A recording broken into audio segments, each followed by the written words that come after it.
SuperTalk Mississippi media production. Ford of Corinth has trucks built Ford tough with powerful engines and rugged exteriors. Whether you're hauling cargo, towing a trailer, or just need a reliable daily driver, Ford of Corinth has the truck for you, which includes a lifetime powertrain warranty. FordofCorinth.com. Oh, yeah. Good morning, Mississippi. Everything gonna be all right this morning. Mornings with Richard Cross. Oh, yeah. Here on SuperTalk Mississippi. Woo!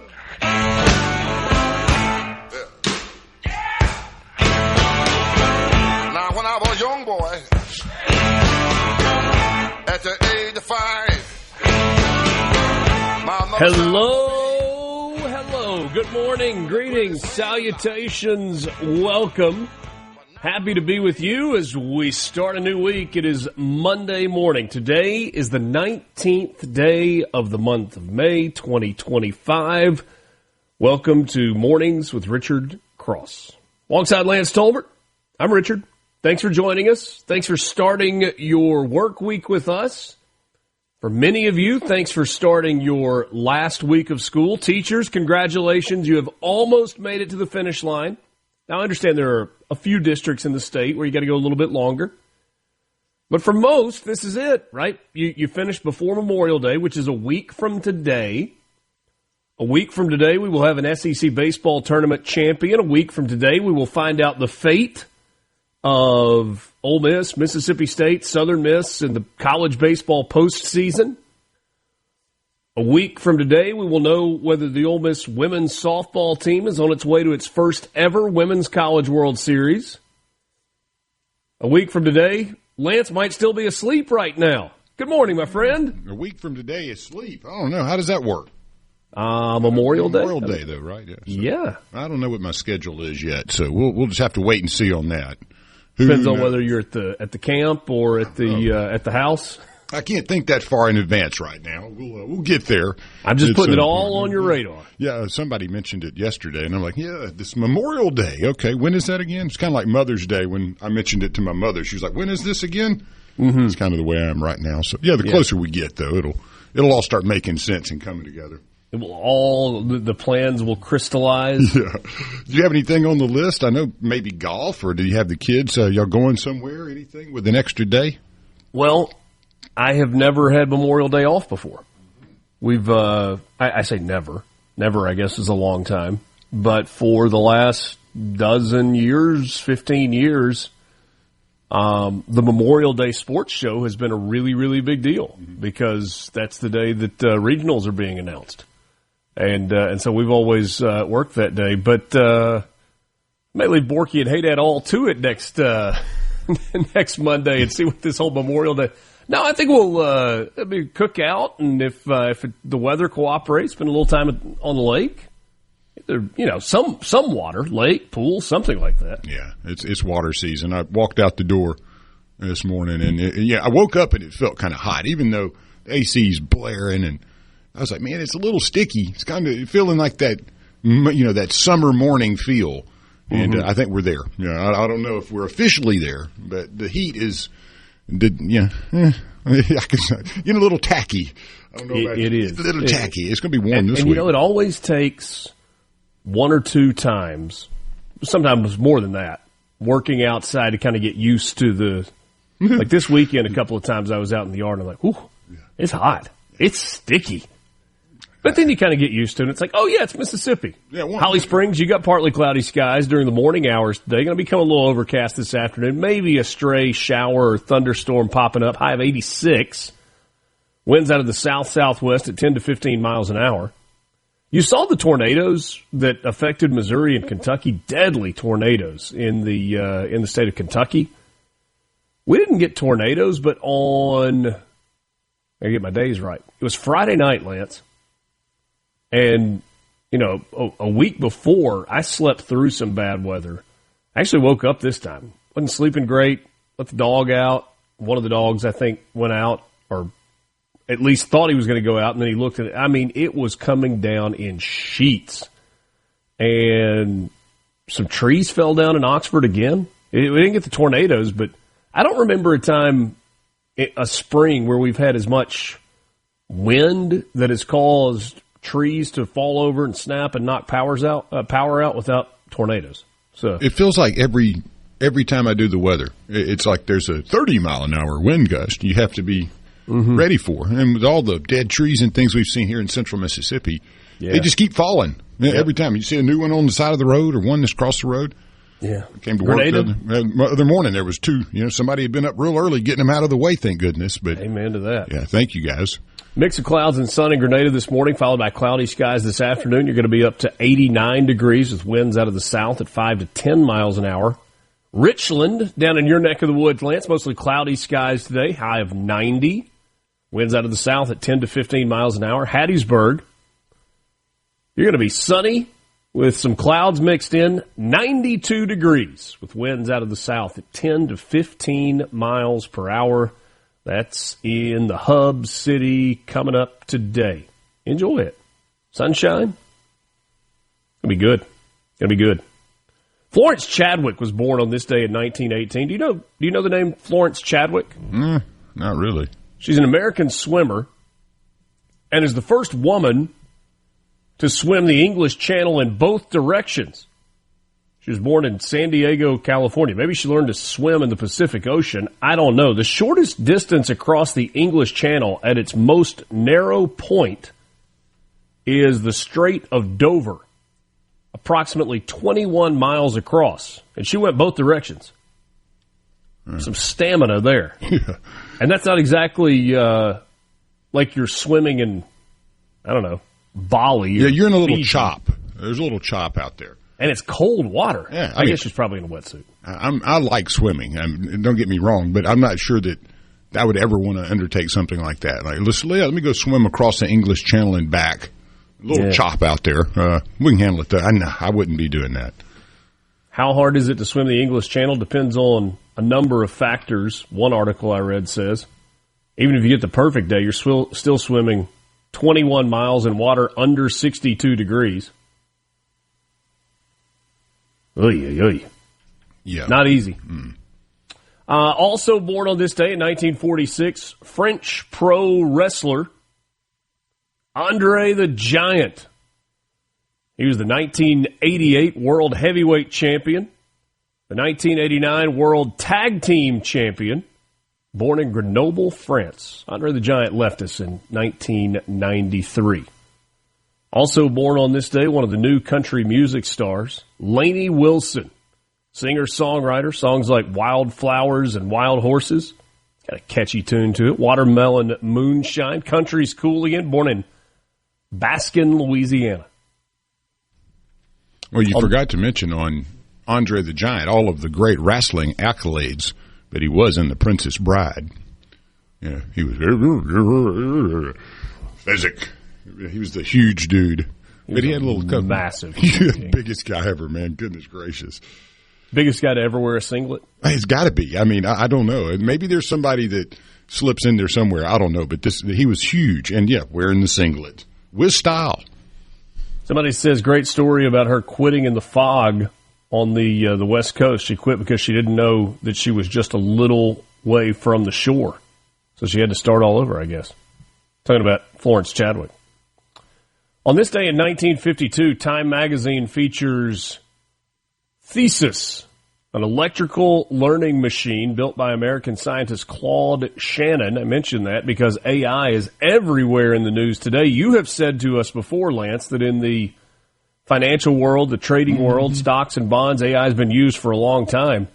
This was the first example of artificial intelligence, 1952, over 70 years ago. On this day, also in 1962, a pretty famous song was sung. See if you recognize this one. Happy birthday to you. Oh, yeah. I know that one. Happy birthday to you.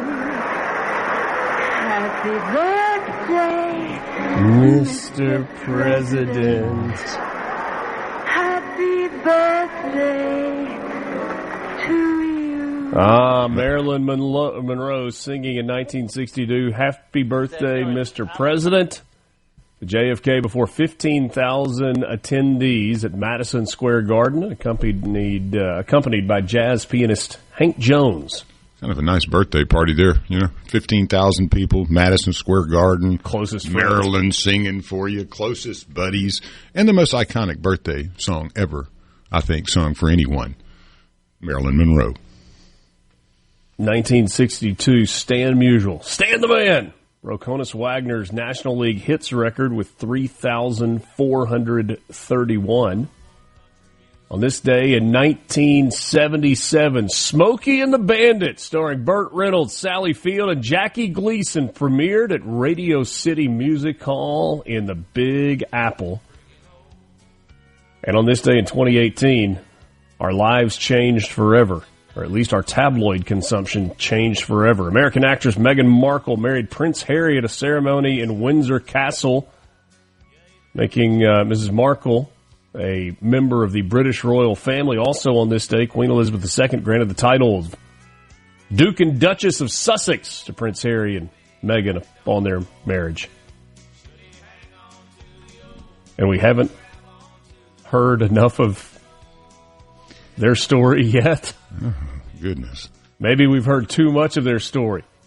Big news for a Mississippian last night. We'll tell you what that is when we come back. It's Mornings with Richard. From the Venable Glass. Ready? Mornings with Richard Cross. People want to hear the truth, man. That's what we're going to do. Super Talk, Mississippi. Load it up and truck it. Are we gonna do what they say can't be done? We've got a long way to go and a short time to get there. I'm eastbound up, watch old Bandit run. Old Smokey's got them ears on. He's hot on your trail, and he ain't gonna rest till you. Well done, my good friend. Oh, thank you. I'm Well not missing done. an opportunity with that. Come on. We off to get some clam chowder. Bye-bye. Eastbound down, rolling and a truck. Oh, love it. What a great movie. Two great movies. Love this, too. Meridian native Jamal Roberts is the new American Idol. More than 26 million viewers voted last night, the biggest turnout in the history of the show that was finishing up its 24th season. This season's finale was stacked with Southerners. Jamal Roberts from Meridian, John Foster from Addis, Louisiana, Brianna Nix from Denton, Texas. After 2 rounds of performances, the 3 singers stood on stage awaiting the third place announcement. Suspense grew. The singers held their breath before Ryan Seacrest announced that Brianna Nix, would not be joining the final 2 contestants. And then later in the show, they dropped the lights and made the announcement that Jamal Roberts is this year's American Idol. Second Mississippian to win American Idol, joining Trent Harmon of Amory, who won season 15.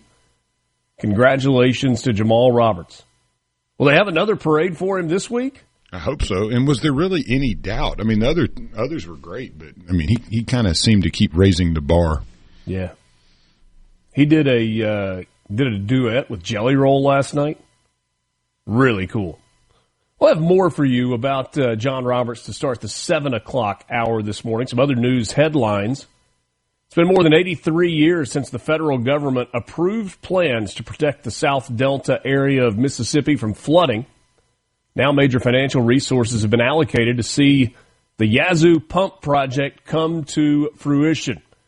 The U.S. Army Corps of Engineers has earmarked $32 million for mitigation requirements and pre-construction project planning for the new recently approved Yazoo Backwater Area Water Management Project. You may remember that earlier this year, the Corps of Engineers signed a landmark record of decision clearing the way for the pumps to be constructed.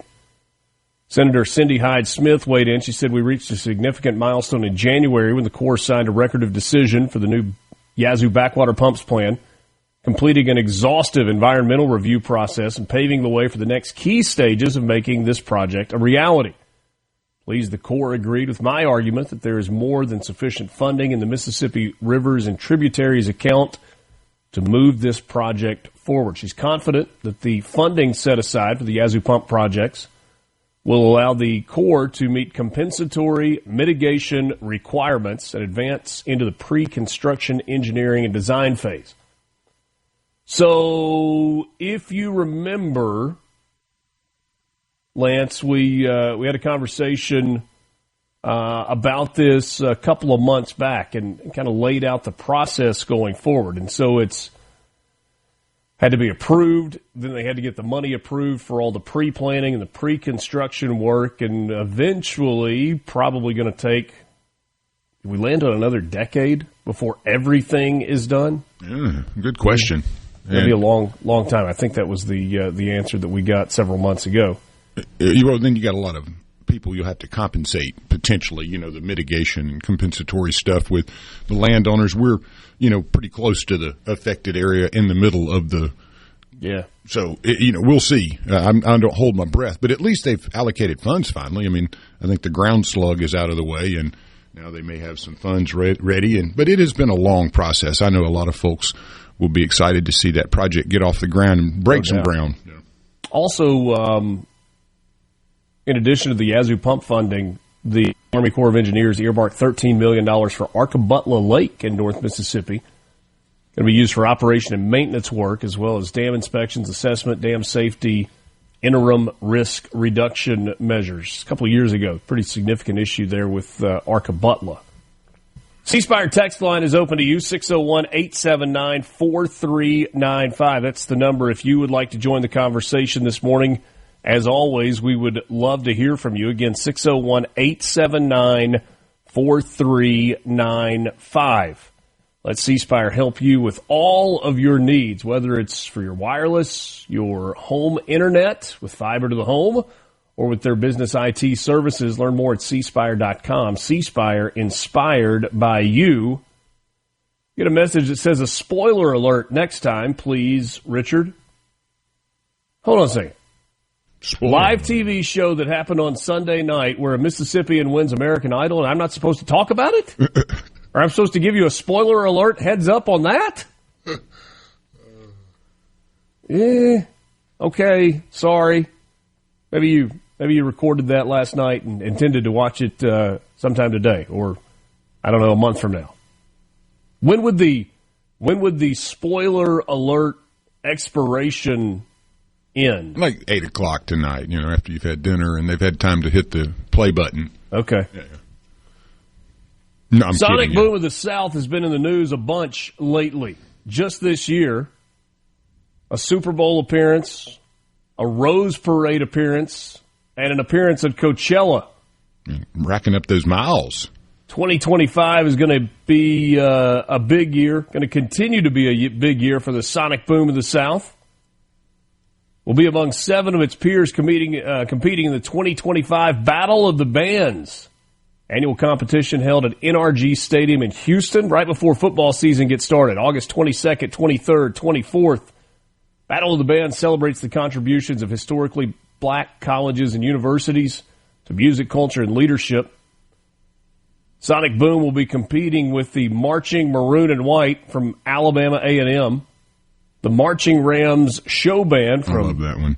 Alabama State, the Marching 100 from Florida A&M. They're good. The Marching Pride Band from Langston University, the Blue and Gold Marching Machine from North Carolina A&T, the Marching Storm from Prairie View, and Oceans of Soul from Texas Southern. Some great names. Mm-hmm.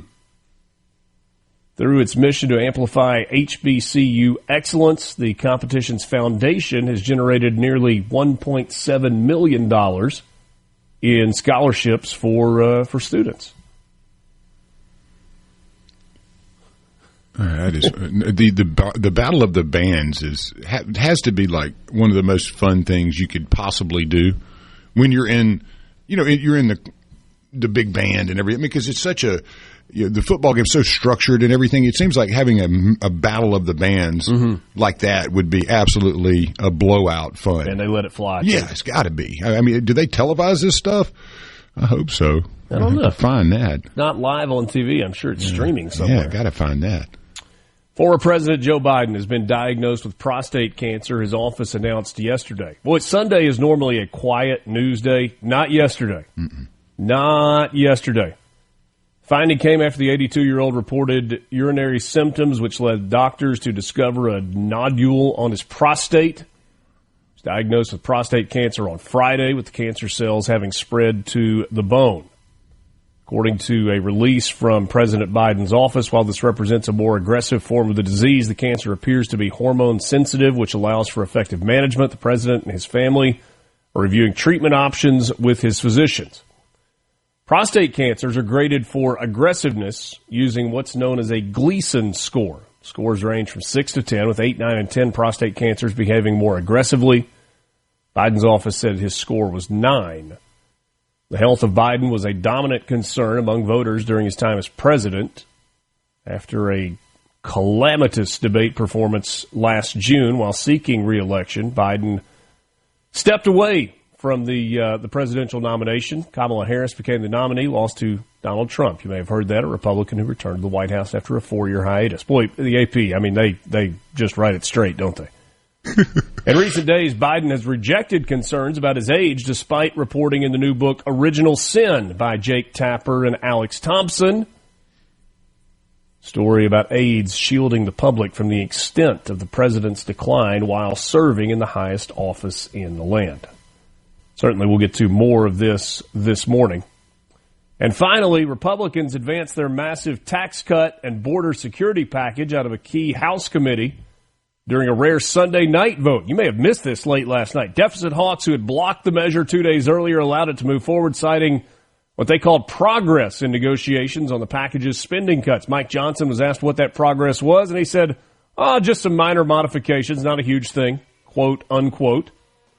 The 4 conservatives who have been voicing concern about the bill's impact on the deficit voted present so that the measure could advance by a vote of 17-16. More talks coming.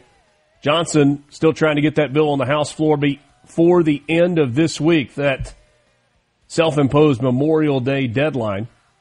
After the vote on Sunday, outspoken Representative Chip Roy tweeted that the bill will, quote, move Medicaid work requirements forward, and it reduces the availability of future subsidies under the new green scam.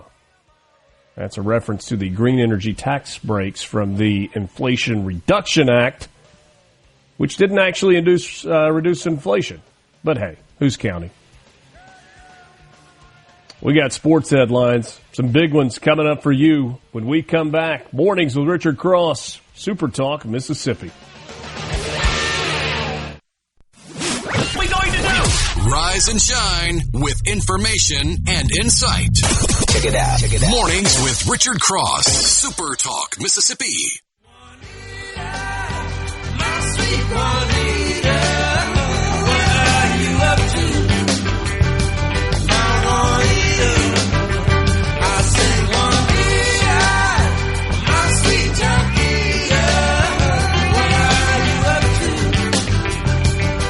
JT Mitchell has the day off today, so Kelly Bennett will join us in the 8 o'clock hour this morning. She is a multimedia journalist with the SuperTalk Mississippi news team. We'll catch up on some of the stories from the weekend and what we're watching for this week with Kelly Bennett coming up later in the show. Also, a little less than an hour from right now, the state auditor, Shad White, will be by. Look forward to a conversation with Shad coming up in a little less than an hour, 7:20 this morning. For the third time in program history, the Ole Miss softball team is headed to a super regional. Rebels advanced to the regional final after knocking off Arizona on Saturday in a wild game. They lost what was the first regional final game yesterday to Arizona, 10-1. But turned around last night and won 7-3 over the Wildcats in a game that finished late last night. It was exciting, though, if you stayed up for it. Alea Benford hit a couple of home runs, drove in 3 runs. Lexi Brady went 3 for 4, scored a pair of runs, almost pounded out 13 hits en route to their 40th victory of the season. Rebels will now head to Fayetteville for a meeting with the number 4 seed Arkansas Razorbacks, trying to advance to the Women's College World Series for the first time in school history. I didn't watch the entire game. I watched the last couple of innings. And they replayed the home run that Benford had earlier in the game. You know how you're watching a college baseball game or a big league game and you don't even have to see where the ball goes. Just you see the bat and the trajectory with which it comes off the bat, and you're like, that's gone. That was no doubt. You've noticed, you've seen that from the mound before. Not that I'm trying to bring up bad memories, but you don't have to. You hear it, you see the contact, you're like, just hang your head. Well, that was the swing that Benford put it on it early in the game. Yeah, so the pitcher, that's when you know you're going to be seeing the chiropractor after a game, 4 or 5 bombs against you. Yeah. Neck's not feeling too good. Congratulations, though. Headed to a super regional in softball. Southern Miss on Saturday.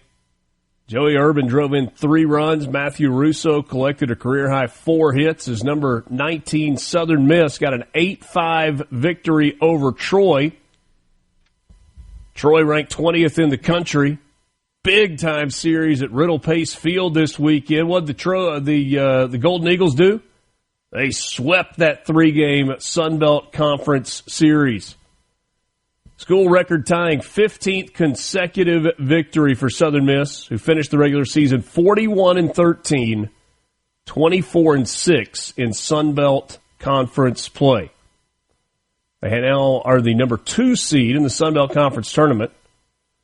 It's at Riverwalk Stadium in Montgomery. The Golden Eagles will play a yet-to-be-determined opponent just after noon on Wednesday of this week.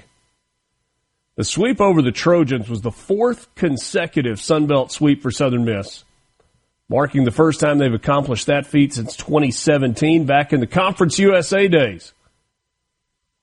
14 hits in the series finale for Southern Miss offense that is hot right now, not to mention how good they've been on the mound. Speaking of hot, there is a new home run king in Mississippi State history. Move over Rafael Palmeiro, make room for Hunter Hines. But it wasn't just Hunter Hines that was hot at the plate this weekend as the Bulldogs bashed their way to a 3-game sweep over Missouri in the final weekend of the regular season of the SEC. On Thursday night, 25-7. On Saturday, 13-3 in 7 innings. And that was on Friday, game 2. And then on Saturday, a 12-1 7-inning victory to finish off the sweep. In the 10 games since Justin Parker has been named interim head coach for Mississippi State, the Bulldogs are 9-1. They finished conference play at an even 500, 15-5, 8-1 in their last 9 conference games, 34-20 overall. Trending in the right direction with 5 straight wins going into the SEC tournament. Mississippi State going to be in the postseason. Hey, they're getting hot at the right time, too. And remember, they had an interim coach a few years ago, pitching coach, got promoted and took them to the World Series. So, yeah. Absolutely. And what happened to Missouri last weekend? Come on, you got to at least comment on that. You go to A&M. You beat them. You hadn't won a game in the conference all season. No, they didn't just beat them. They swept them. They stomped them. And then you come home and you got your crowd and everything, and State comes in, and you get waxed. I mean, not even competitive in any game that they played. How does that happen, Richard? I have no idea. Yeah, I mean, I was kind of like, what in the world? Not that State isn't a very good team. They are. They're playing great, but I mean, after you have a weekend like that where you go on the road and you're Missouri and everything right there, you get a few wins and come home and stunk it up. And State played so well, too. You got to be happy for them as you get into the postseason. Getting that 15-15, that was huge. Mm-hmm. Huge move. Ole Miss was at home in the final weekend of the regular season with a crucial series against an Auburn team that was ranked as high as number 2. D1 Baseball poll had them at number 6. Ole Miss won game 1 on Thursday night, 9-2. They won 15-11 over Auburn on Friday night in game 2 of the series. And with a chance to sweep on Saturday, the Rebels were ahead 8-3. Pitching kind of ran out of gas. Defense did not help out. Bats went a little bit quiet. Auburn came back and won that game 13-8. But the Rebels get a series win over the Auburn Tigers. And as a result, Ole Miss finishes 16-14 in conference play. And they head to the SEC tournament still with a chance to play themselves into a hosting spot in an NCAA regional. Ole Miss will play on Wednesday afternoon at approximately 4:30 Central Time against the winner of Florida and South Carolina. Regional play begins on Friday, May 30th, 11 days from right now. Super Regionals are the following weekend, and then the College World Series begins the week after that. John says on the C Spire text line, actually, John, I'll come to that in a second. Mississippi State baseball seems to have come alive. Do you think the players were tanking under the old coach? No, absolutely not. No way. No. Well, I will say one thing about Auburn too. I finally getting to watch them for 3 games in a row. I'm very impressed with what Butch Thompson's done with the talent on that pitching staff. There's not a lot of talent on the staff. I mean, they just don't blow you away. But man, they're a good team. And they can swing it. They can really swing it. They're clean defensively, but I mean, really, when you look at what he's done with that pitching staff, I think that's one of the testaments to his coaching ability, really. So, Amory, Mississippi native, Butch yes, Thompson, great guy, just a super guy. Had a chance to visit briefly with him Saturday after the game, and it was good to see Butch. And he said, "Man, we just couldn't get him out this weekend." I said, "Well, that guy you threw at the end today was pretty darn good." Yeah, he had some nasty stuff too, no doubt. No, he threw the closer like 5 innings, though. So. USA Baseball announced yesterday the 25 semifinalists for the Golden Spikes Award, and on that list, as well he should be, J.B. Middleton. 47th Golden Spikes Award will be presented to the top college baseball player on June 21st, just before the College World Series begins. J.B. Middleton finished the regular season 9-1 with an ERA of 2.07, 104 strikeouts, only 23 walks. Opponents hit 169 against him this year. Led the Sun Belt in innings pitched, second in both ERA and wins. Nationally, he is number 2 in WHIP. It's a statistic that perhaps some of you are not familiar with. Walks plus hits per inning pitched. His number is less than 1. It's .83, and that is elite. He's 3rd in the country in hits allowed by 9 innings, giving up just over 5 hits a game. 5th nationally in earned run average. 12th in wins, 15th in strikeouts. Went at least 5 innings in 13 of 14 starts. 10 or more strikeouts 4 times, including a career-high 12 2 times against South Alabama and Georgia State. What a year for J.B. Middleton. Scotty Scheffler wins the PGA Championship, golf's second major of the year. 1 year and 1 day after his booking mugshot. Remember that? In Louisville, Kentucky? Arrested, orange jumpsuit, mugshot, all of that was thrown out. Scheffler shot an even par 71 in the final round for a 5-stroke victory over Harris English, Bryson DeChambeau, and Davis Riley, the Mississippi native. Good final round yesterday. Got himself into a tie for second and collects a check for over $1 million. Congratulations to him. The Mississippi State women's golf team advanced to the 4th round of play at the NCAA Golf Championships. They cut to the top 15 after the 3rd round. After the 4th round today, they will cut to the top 8 teams and have match play set. Conference finals are set for the NBA. In the East, you got the Pacers and the Knicks, and it feels like 1995 all over again. Can't wait to see Patrick Ewing and John Starks and Reggie Miller all on the floor. They won't be there, but Spike Lee will be there courtside. Timberwolves and Thunders in the West after the Thunder closed it out in Game 7 yesterday. Quick timeout, then an update from the Mississippi Lottery when we come back. From the Bennett.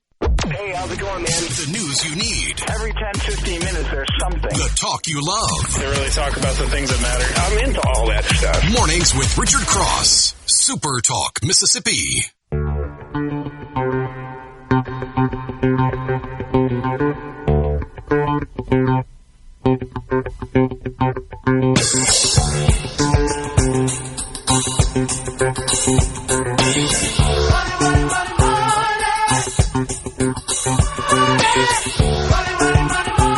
You hear that music, you know it means one thing. It's time for your Mississippi Lottery update. Lotto America still building. Saturday night, no winner. Estimated cash value for tonight's drawing, $15.61 million. That is, wait, am I off? I'm off on that, aren't I? Where you at here? We do get one of those every day, so it can be confusing sometimes. I am aware. And no, I don't mean it like that. I do it all the time. I'll go cycle down to there we go. I needed to scroll down one more email in that string. Cash value tonight, $15.71 million. So even more. It's worth the wait. Saturday night's numbers 16, 18, 24, 25, 34. The star ball was 2. The all-star bonus multiplier was 4. There was no jackpot winner for the Powerball on Saturday night, making tonight's drawing worth $134 million with a cash value of just over 60. Saturday night's drawing in the Powerball yielded 7, 34, 40, 42, and 52 with the Powerball of 15 and the Power Play multiplier of 2. We'll double play the numbers from Saturday, May the 17th, 14, 18, 31, 34, 37, Powerball of 17. And with Mega Millions, there was no jackpot winner yet. The Tuesday drawing tomorrow will be up to $139 million. Take-home pay, $62.3 million. The numbers from the Friday drawing, 2, 22, 42, 62, 66, Mega Ball of 16. No jackpot winner with Mississippi Match 5, $552,000 in the kitty for tonight's drawing. Last night's numbers, 4, 24, 25, 27, and 30. Well, Cash 3, 500 Sunday midday numbers, 239, evening 063. Cash 4, $5,000 midday drawing, 5336. The evening numbers, 2879. Fireball of 4, Cash Pop of 1 in the midday. Evening Fireball of 0, Cash Pop of 13. Last week, the Lottery Claims Office paid out a little over $500,000, while retailers paid out more than $4.5 million. A lot of winning going on. That winning continues, and so does the adrenaline with the 2025 NASCAR Powerball Playoff. Mississippi is sending 15 lucky winners into high-speed action. The next drawing takes place this Thursday, the 22nd of May. 2 winners will be taking home $3,000 each. All winners qualify for the National NASCAR Power Playoff, racing toward a $1 million grand prize. To sign up for this promotion, you've got to be a Mississippi Lottery insider. How do you do that? Simple. You go to mslottery.com and just fill out the information. It's free. You get that entry form, and it is all good. Tell you what else is all good is the May games that are now available at your retailers. The $2 Heat Stroke, the $5 Blazing Hot Bucks, and the $10 Reddit Hot Cash with prizes up to $200,000. Let's get to some winners for you. A Clinton woman won $2,400 on 2 tickets from Fuel Time in Jackson. A Belden man cashed in $2,600 on a ticket from NT Brothers C-Store in Tupelo. And players from Columbus and Macomb each won $5,000 on tickets from Sprint Mart in Columbus and Macomb Discount Beer and Tobacco in Macomb. We had a Cash Pop, couple of winners here. A Brandon woman won $1,000 on a ticket from the MJ Food Mart in Brandon, and a Lewin man took home $2,500 on a ticket from Fast Stop 4 in Lewin. Then you had one Lotto America. Hey, I'm wondering what the win percentage is in Lewin, because it's up not there. The largest population place in the state of Mississippi, but I feel like we get a Lewin winner we get one all the time, kind of on the regular. Yeah, I need to go visit Lewin at the Fast Stop there and check it out. Maybe they got some good fried chicken in there too. That'd be a 2-for-1 for me. We did have a Lotto America winner, $1,000 in winning from an Ocean Springs woman. The ticket was purchased at the Fast Mart 26 in Ocean Springs, Mississippi. Florence man won $800 on a ticket from Bridges Quickie. It was a Match 5 winner. Got a $2 High Roller winner, Mobile, Alabama man, won $2,500 on a ticket from New Palace Casino in Biloxi. And then a $20 scratch-off, 200X Cash Blitz, an Ocean Springs woman, $1,000 on a ticket from New Palace Casino in Biloxi. A Florence man doubled that to take home $2,000 on a ticket from Circle K in Brandon. And an Iuka man won $20,000 on a ticket from Wiley Discount Tobacco and Beverages in Iuka. I wonder what it feels like you know, you're scratching that thing off, and you know there's a grand prize, but kind of, for being honest, you're hoping, hey, maybe I can win $5 here. Maybe I can win enough to get another ticket and scratch it off and keep the dream alive. What does it feel like when you got that quarter or that penny and you're scratching that bad boy and you're like, whoa, wait, Yeah. what? $20,000? Yes, sir! I'd be dancing all over the place. That's big time. Yeah. That is big time. Congrats to all the winners. You can play as well. MSLottery.com, your local Mississippi lottery retailers. 7 o'clock hour's coming up. Spoiler alert, we're going to tell you more about Jamal Roberts and his big win on American Idol, then a conversation with the state auditor, Shad White. Don't always do this. A little bit of crowdsourcing. Is there something specific that you want me to ask Shad White when we visit with him? If you want to, got an idea, drop it in the C Spire text line at 601-879-4395. We're back with you right after this. The views and opinions expressed by the hosts, guests, and callers on this show are not the opinions of TeleSouth Communications, its management, or advertisers. Coffee, conversations, and clarity. What a great way to start your Mississippi day. Mornings with Richard Cross on SuperTalk, Mississippi. Walks down the street, he says, why am I short of attention? Got a short little span of attention, and oh, my nights are so long. Where's my wife and family? What if I die here? Who'll be my role model now that my role model is gone? He ducked back down the alley with some roly-poly little bat-faced girl. All along, there were incidents and accidents. Hey, Lance, what if I just call you Al? What's that? Be all right if I just call you Al? Yeah, bring it on. Okay. I'll be your long-lost pal. Good morning. It's Mornings with Richard Cross on Super Talk Mississippi, 7 o'clock hour.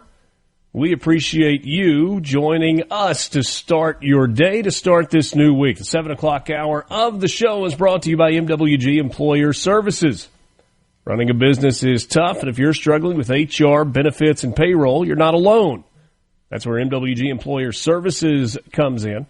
They can provide a full range of employer services plus a custom plan that fits you. Give them a call today at 601-206-7966 or go to mwgemployerservices.com. Told you just a second ago, kind of crowdsourcing this a little bit. Got a conversation with the state auditor, Shad White. A lot of things I want to get to with him. But are there things that you want to know the answer to? Some of you have already responded with some good questions as well. Things about stuff that is going on in his office, processes, questions, and we will get to some of those in our conversation with State Auditor Shad White coming up in about 15 minutes. But before we do that, we need to focus on a man who had a big night last night in Hollywood. His name, well, you know his name by now. Meridian native, the PE teacher, the father of now 3, Jamal Roberts. Can't believe we're here at last. Oh, I prayed for you. Oh, I cried for you. Can't believe we're here at last. Can I take you through and touch me on my face, yeah. Kiss me on my hand. Take me to a place where we define love. And just so smooth, that voice that's so rich. It was really cool throughout the competition to listen to the judges talk to him. I thought one of the neatest moments, I mentioned earlier that he did a duet with Jelly Roll last night, and Jelly Roll started singing. His voice is unique. He's an incredible performer, but got kind of a unique voice. It's not that big, full voice. And when Jamal's first line, just 30 seconds into the song came in, and Jelly Roll, turned and, his eyes kind of got big as that rich voice just came pouring out. He It was deserving really, of the really victory cool. there. Yeah. He was outstanding, man. The voters just show after show showed up for him. And he walks off with the crown. This is what the winning moment sounded like last night. Dim the lights, and here we go.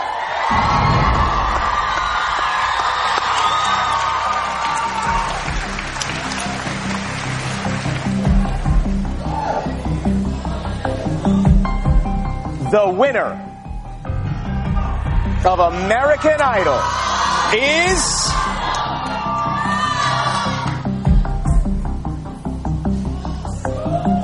Jamal Roberts.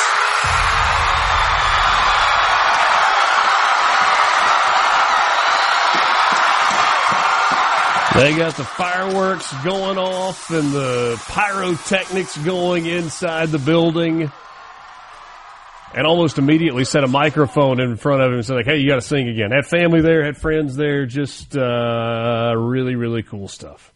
Isn't it, though? I mean, if you really put all that into perspective, the just from where he came from and all of those competitors that made it so far or even just showed up, but putting them on that kind of stage and the collaboration and the challenges to not only their range but the different songs and all, it's just amazing to me to watch the success, whoever wins it. But Jamal, obviously very deserving.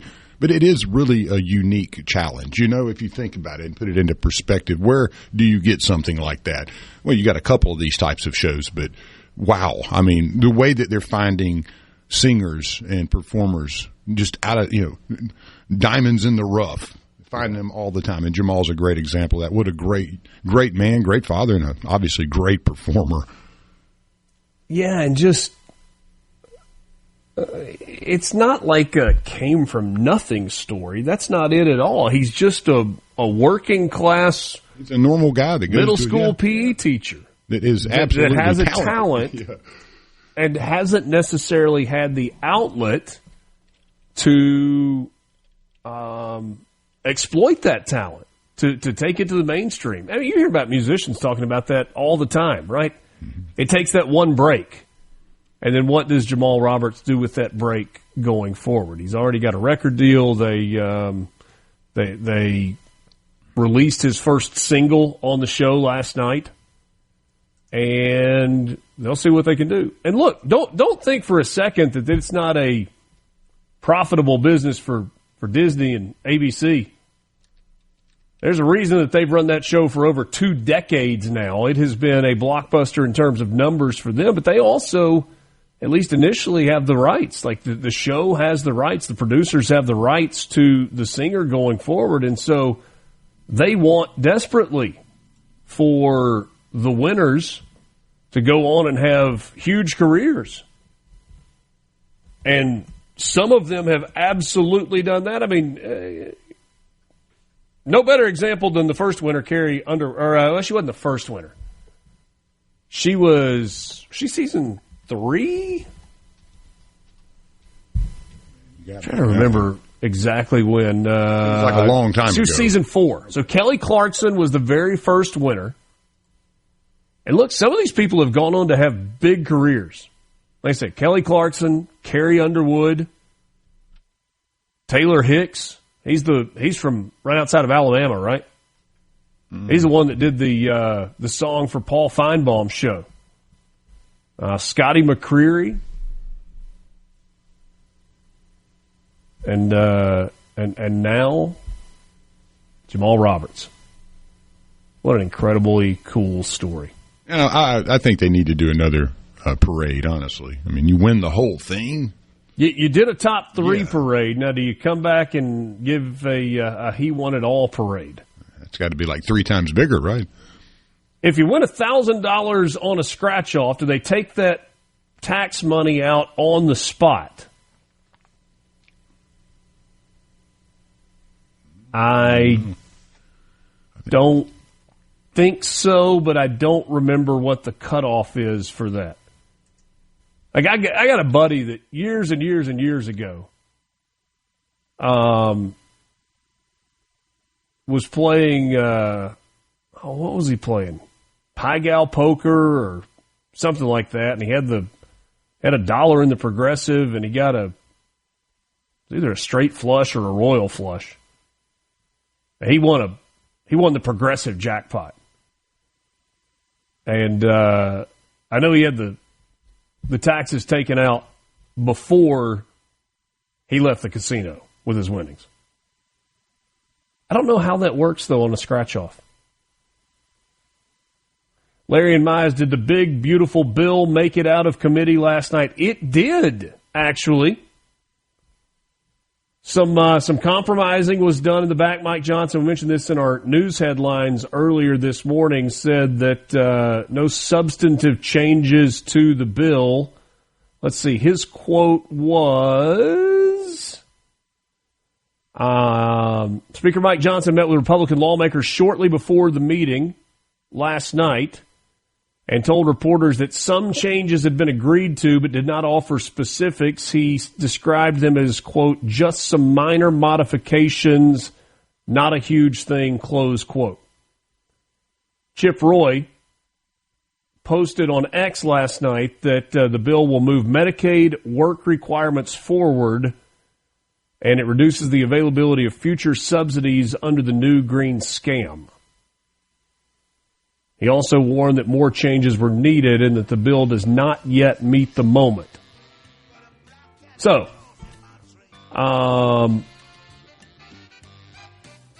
yes, the big bill advances out of committee.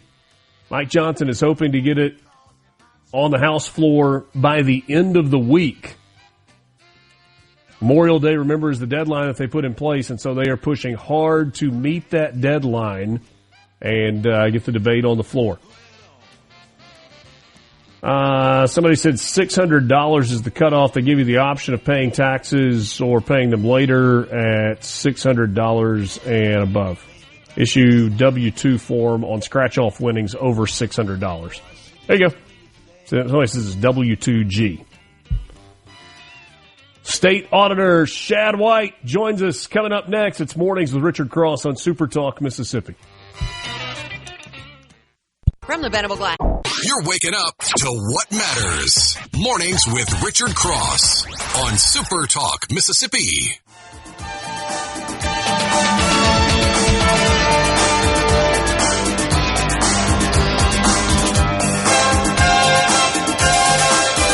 Thanks for joining us on this Monday morning. It's Mornings with Richard Cross, SuperTalk, Mississippi. Are you looking for game-changing technology? Then you need C-Spire on your team. 5G wireless, fiber home internet, business IT solutions built as tough as your defense. Learn more at cspire.com. C-Spire, inspired by you. We are glad to have you along for the ride this morning and happy to welcome the State Auditor, Shad White, to Mornings with Richard Cross. Good morning, Shad. Hey, brother. How you doing? Good, man. Appreciate you coming in. Yeah. A little bit of a shorter week. I guess next week is the short week. We roll to that Memorial Day weekend. It's crazy how fast the year goes by. And we are still waiting for a budget from the legislature in the state of Mississippi. So deadlines are approaching. I'm just hoping my lights don't cut off at the end of June. I don't know what we'll do. But, yeah, I'm hopeful that they'll get it done. Crossing my fingers. Yeah, I think there are a lot of people that fall into that camp. We'll see if we get any news this week, although it seems likely that they would go into a special session going into a holiday weekend. You never know. Sometimes that might make them work faster. Whatever makes them work faster, I'm Maybe for. So. I was thinking last night as I kind of trying to decide where we wanted to go with this morning, and I just had this thought. Is there anybody who welcomes a visit from the state auditor? Yeah, I mean, we do tons of audits every single year, and tons of them turn up no issues or minor issues. Maybe the better way of saying it is tons of them turn up minor issues. And I think anybody who's running an agency or a county government or a school district, they're doing a good job, they want to have somebody come in and take a look and point out things that they could be doing better. So we actually get peer reviewed in the auditor's office. Once every 3 years, state auditors from other states come into the auditor's office for at least a week, and they sit there and they review how we do business. And everybody is nervous before they get in my office. And then at the end of it, every time that I've had one of these peer reviews in my time as state auditor, we get good reviews, but we also get some notes on things we could be doing better, and that's a good thing. That makes your office stronger. Where have you seen areas that you would like your office to be better or to function more efficiently? Look, our biggest problem is finding talented people. That's the biggest challenge that we have. So we're in a competition constantly with CPA firms and other law enforcement offices to get career investigators, to get CPAs in the office. And so we constantly have to be thinking creatively about how we recruit people. Really, I don't have any big concerns with how our office functions, but I'm always thinking about how we can do more and how we can be better. And the way you do more is you get more talented people in the office. And that's something that any state agency is struggling with. And because we have to recruit from a professional field, we're going to struggle with it as well. But look, we've done some good things in the last few years. We have a fellowship program where if a student has finished their first and second year of their accounting degree at any university in Mississippi, we'll pay for your third and your fourth year of your degree and your master's, but in exchange you got to come work at the state auditor's office, and so that has helped fill up our recruiting pipeline and get more talented people in. Well, I was going to ask you that from a recruiting standpoint, if there were tools in place, because I'm assuming that as a state agency you don't necessarily have the ability to pay a salary comparable to a big accounting firm. Correct. If they're bringing in somebody right out of accounting school or with a master's. But there's another piece to that's interesting to me. We were talking with someone from it was Chief Tudor from Pontotoc last week, who's the president of the State Chiefs of Police Association. And I asked him if there was anything from the legislature this year that was concerning to him. And he pointed to recruiting because of the changes to the retirement system. For some people, they want to get into that state retirement system. That's kind of a feather in the cap of the compensation model. Do you anticipate state government, whether it's your office or another office that has to recruit professional people into these jobs, having a more difficult time because of the changes that are happening to PERS? I worry about it. Yeah, I worry about it. Anytime you change pension benefits, you're concerned that it may not be as strong of a magnet for attracting talented people. On the other hand, I'll make an argument for the other hand. On the other hand, you have a lot of young CPAs who come in and they don't imagine themselves staying at the same place for 30 years. You know, that probably was true, 30 years ago. We had folks come in the state auditor's office who ended up staying their full careers there. And so the pension in their mind is a very important thing. But now I think you get some folks coming to the state auditor's office who say, you know what, I want to stay here for 4 years or 6 years or whatever it may be, and then they want to go to a private CPA firm, or maybe they want to. We've had young CPAs come in and say, I want to be here for a few years and I want to go to law school because I eventually want to be an FBI agent. Well, so you see different career trajectories now than you did, I think, 30 years ago, and the pension is not as important for some of those folks. So it's hard to tell what those changes are actually going to mean for a state workforce. You've probably talked about this before, and if you have, I just have either forgotten or didn't see it. What was the impetus for you seeking this job? Was it simply you wanted a position, a statewide position in state government, or was it specific to the auditor's office? It was specific to the auditor's office. In fact, I told the governor when I told him I would like to be appointed auditor, I said, if this were an opening at state treasurer or secretary of state, I would not be asking you for this job. I specifically wanted the state auditor's position because I'd been working with the state auditor's office actually for several years. So back when I was a college student, I was very nerdy, so I'll go ahead and say that. I wrote a big paper on how we You teed me up to follow up right there, and I just didn't go there. I know my looks are confusing now because I look like a debonair young man, but I was a nerd back in the day. I did a huge paper on how we fund education in Mississippi, the public finance mechanism for education. And so I interviewed employees at the state auditor's office back when I was in college for this huge paper. It ended up being my thesis, my undergraduate thesis. And so I'd been working with the state auditor's office and actually like reviewing some of their reports and helping them edit them all the way through to law school. And so when the job came open, I knew exactly what the job was. I knew what its statutory responsibilities were. I knew what it could be. And I knew what the future probably held if you used technology and you were smart about what you looked into. And so I told the governor that I was asking for the state auditor's job specifically because I thought it was an important position where I could stop fraud, waste, and abuse with the right team. There was a post on X last week from the state auditor's official Twitter account. and it said, when we began looking into nonprofits that receive government grants, we made a shocking discovery. No one in state government could determine the total amount of taxpayer money given to nonprofits or even produce a list of nonprofits receiving money. I would think that for most Mississippians, that is troubling to hear. Take me a little deeper on that. Sure. Yeah. So when President Trump came into office, DOJ started looking at giant grants that the federal government was handing out. And one of the red flags that they raised is that a lot of money was going from the government to nonprofits. So I asked my staff, all right, well, how much money does the state of Mississippi send in taxpayer funds every single year to nonprofits? So we started asking the question, and nobody had an answer. Nobody could give us a full, complete accounting of all the nonprofits that got money in the last 5 years and how much they got. So we started. When you say nobody, so you're asking those questions of your staff or of other departments? Other departments, right. Or right. other So agencies. We're going first to DFA, the Department of Finance and Administration, and then we're looking at the online payment system, Magic, that the state has, and then we're going to individual agencies saying, does anybody else have a full list of all the money that goes to nonprofits?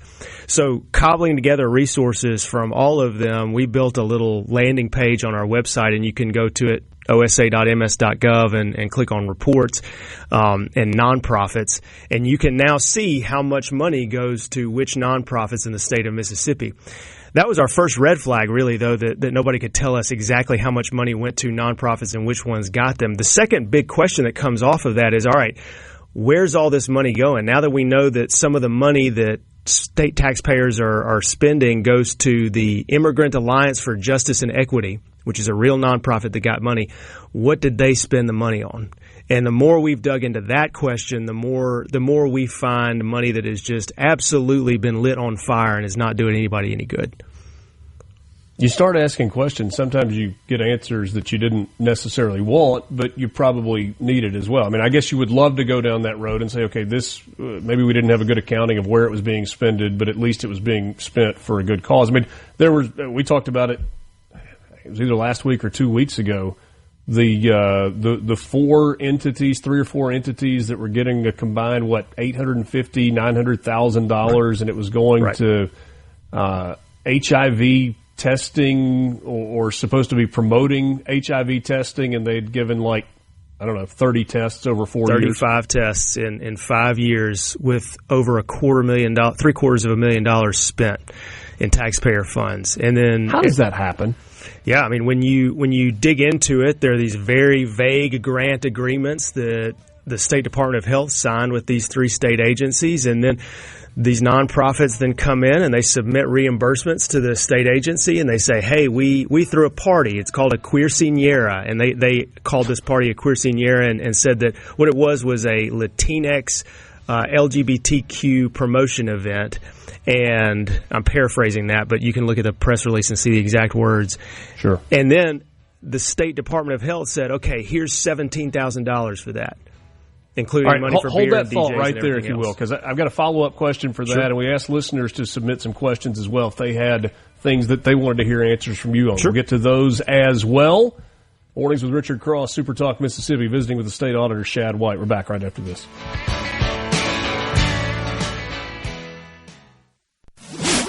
Of Mornings with Richard Cross is brought to you by Covington County Hospital in Collins, where your health matters.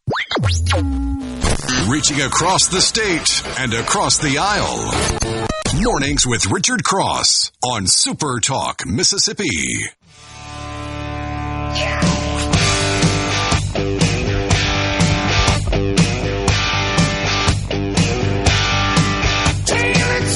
Appreciate you being with us this morning. It's Mornings with Richard Cross on Super Talk Mississippi. Shad White's my guest, state auditor here in the state of Mississippi. Before the break, we were talking about money that was going to nonprofits, and we're talking about what was uncovered with, I guess it was through the state health department, the $800,000 or so that went to the groups that were promoting AIDS testing and age education and LGBTQ initiatives and all of those things. So uncovering the money is one thing.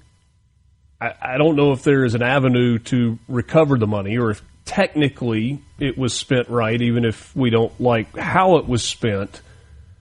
Is there recourse here for some of the decisions that were made on how that was spent? I know that in a press release, the health department was very forthcoming about making changes and recognizing that they needed to be better in the way that they distributed grant funding. Is that enough? Well, it depends on every individual case. In some cases, we see people outright stealing money. They do things to try to trick state government employees and then steal the money for themselves. But look, in this case, you had a very vague, broadly written grant agreement. You had nonprofits that were submitting reimbursement requests to the state agency. So I mentioned a second ago that state taxpayers paid for a quinceañera for one of these nonprofits. That term and that party and all the things that got spent, all the money that got spent for that party, they were actually disclosed in reimbursement requests from the nonprofit to the state agency, and the agency just funded it. So there wasn't anybody hiding anything at all. This was just really, really dumb decision making. And so you ask, well, what do we do in that situation? Could the state go back to that nonprofit and try to claw that money back? Well, you could, but the nonprofit would just say, I told you what I was spending the money on and you gave me the money. Why did you do that? Why'd you give me the money? And so really in a case like this, what you're hoping for at the end of it is the state agency, in this case the Department of Health, will come forward and say, all right, we recognize that was not a good use of taxpayer money. We recognize that we need to make changes, that we did not get the results that we wanted, and they changed their operations. They stopped funding that nonprofit, and they start doing better by taxpayers. That's what you're hoping. How fine is the line between waste/abuse and I don't agree with how you're spending the money? Yeah, I think that's for each individual person to decide, right? You have to look at something and say, all right, well, one person's waste is another person's, I think that group should have gotten money. But all that said, but from a legal standpoint, from the perspective of what your office is trying to identify and look for, regardless of the agency, regardless of the department, what is that? What is the defining line there?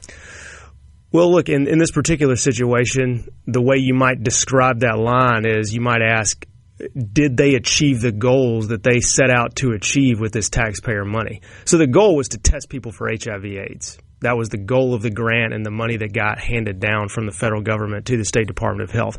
And then they spent over $750,000, and as best we can tell, they were only able to test 35 people. That is waste. I don't care which angle you look at it from. If you, Richard, in your house are like, you know what, I want to build a deck out in my backyard, and you spend $25 million for a tiny little deck, guess what? You wasted a bunch of money. There's no other way to slice it. So I can't tell you where the legal 24-karat gold deck. You may have a different standard for decks than I do. I don't think so. But I could ask you, where's the line between wasted money spent on a silly deck or money that was well spent? Well, it's hard for you to define that line, but you can tell that when you spend that much money for a tiny deck, it's waste. There's no doubt. Well, and I guess maybe the bigger question, so the three words that I've heard come out of your mouth more than any other three words are waste, fraud, and abuse. Mm-hmm. And when I think about the role of the state auditor's office, if it's fraud, then it's money that you're trying to claw back. You're looking for prosecution. Correct. When it's waste or abuse, are you simply looking to shine a light on that so that taxpayers know what's going on and then can make decisions themselves going forward? Yeah, and I'd add one little piece to that. I'd hope that when we disclose waste and abuse, when we find something like that there are policy changes that actually happen. Either the legislature comes in and they say, well, guess what? No more money for nonprofits for HIV testing until we figure out how to do it well. Or the state agency itself comes in and says, you know what? We really messed up and we have to completely change how we're doing business. Those are policy changes that you're hoping will happen at the end of an audit.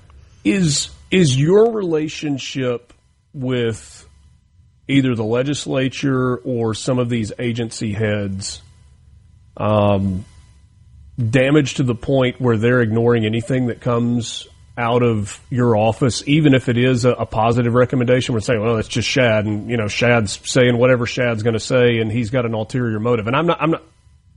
I mean, you know that some of those relationships are a little bit fraught, or at least they seem to be publicly. Is that damaging your ability to actually get change implemented in some of those places? Oh, look, I think there's a collection of establishment politicians who don't like what I'm doing, period. There's no doubt about that. There's no doubt about that. But I'll let you be the judge of whether or not I'm still effective. So when we release an audit like this one at the Department of Health, did they acknowledge that it was right and then they said we're not going to be doing this anymore? Yeah, they did. You know, when a group of these establishment politicians get mad that we release a big study on waste in state government and then they try to draft a bill that cuts my office's ability to find waste, was I able to get it killed? Yep. I was able to get it killed. And the reason I'm able to get it killed is not because I'm doing anything magic. It's because people are tired of establishment politicians turning a blind eye to all the fraud, waste, and abuse. It's just that I'm telling the truth about what's going on in state government, and normal taxpayers are fed up when they hear it. So I'm not doing anything magic. I'm doing my job. And I think these establishment politicians are on really rocky ground if they're just dismissing what comes out of the auditor's office and saying, well, that's just Shad saying stuff and making things up. We're not making things up. We produce hundreds of pages of invoices, receipts, documentation to back up everything that comes out of the auditor's office. A couple of questions that came in for you on the C Spire text line, 601-879-4395. This just because of something you said earlier. Would you or your office consider expanding the fellowship program to allow law students or other professionals into that internship/fellowship program? It's a great question, and we do have to recruit and retain a small number of lawyers in the auditor's office. As you can imagine, it's less than the number of accountants that we need. But to be honest with you, we've been able to get the number of lawyers that we need. In fact, in the last year, we just recruited 2 new lawyers to the auditor's office. We're typically able to do that without the fellowship program. Gotcha. We really have to prioritize the money in the fellowship program to go toward these young accountants because we're in this cutthroat competition with not just the CPA firms around Jackson, Mississippi, and other places in the state, but the CPA firms in Atlanta and Dallas and Nashville. That's who we're competing with. Because the best students that are coming out of university accounting schools are being heavily recruited by Big Four auditing firms and accounting firms and whatnot. In other cities. That's the main thing. In other cities. It's a hard terrain to map. But we're doing it. We're working on it in the auditor's office, and we've gotten good results. I think because of the team at the auditor's office, we've got a talented group that's recovered over $75 million of taxpayer money. That's more than in any other 6-year period in the history of the state. We've identified north of $400 million of waste in state government now, and that's all to the credit of those people in the auditor's office and how hard they work and how talented they are. Can Shad audit the city of Jackson? And if not, what would it take to make that happen? We cannot audit municipalities in the state auditor's office. It's barred by state law, so we're not allowed to under state law. The city of Jackson and other cities of a certain size are audited every single year, and you can go read their audits on the state auditor's website because we post them. We don't do those audits, but we post those audits. They're audited not by the auditor's office, but they're audited by private CPA firms. And if you read the city of Jackson's audit, it's going to tell you what everybody has known to be true for many, many years, that the city is not particularly well run. So, for example, we told folks 2 or 3 years ago, the city has tens of millions of dollars of uncollected water bills, and that's disclosed in the audit. Is anybody surprised by that? No, nobody is surprised by that. The reason it's important to talk about is that if you pay attention to that stuff, then you kind of know what needs to be fixed ultimately. What would have to change in order to allow us to audit cities? There'd have to be a change in state law. And ideally, the state legislature would give me more auditors and more money to go out and do those municipal audits. But that has not happened. There was a bill to try to do that last year, and the bill died. You got time for a couple more questions? Sure, absolutely, yeah. Hang on through the break, and we'll wrap things up in this 7 o'clock hour with State Auditor Shad White. Glad to be with you. You can join the conversation on the C Spire text line at 601-879-4395. The best teams know how to get even better. That's why C Spire constantly enhances their wireless, fiber, internet, and business solutions. Visit cspire.com today. C Spire, inspired by you. More with Shad White when we continue. It's Mornings with Richard Cross on SuperTalk, Mississippi.